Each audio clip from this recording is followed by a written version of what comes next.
Hello guys. How are you all? I hope you are doing great. Today's topic is Ramadan, and I will tell you what Ramadan is and its importance to Muslims. So without wasting time, let's go to the topic. Ramadan is one of the most significant months in the Islamic calendar. It is a month of spiritual reflection, self-discipline, and community gathering. The holy month of Ramadan is observed by Muslims worldwide and is considered the most sacred month of the Islamic year. Ramadan is the 9th month of the Islamic calendar, which is based on the lunar cycle.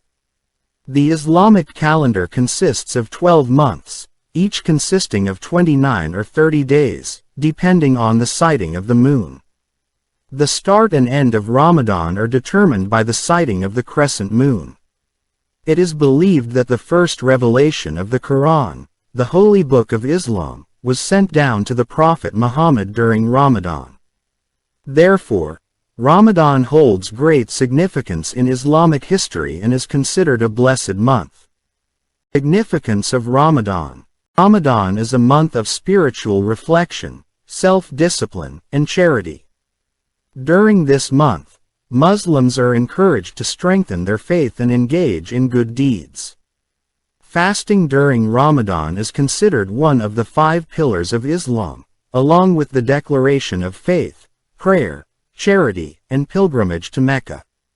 It is believed that fasting during Ramadan helps to purify the soul and strengthens the bond between the individual and Allah.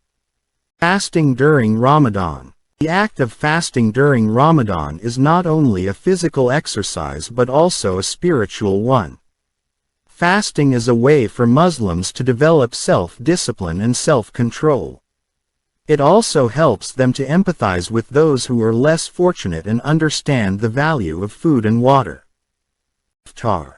Iftar is the meal that Muslims consume after breaking their fast at sunset. It is usually a large meal that is shared with family and friends. Iftar is a time of celebration and gratitude, and many Muslims prepare special dishes for this meal.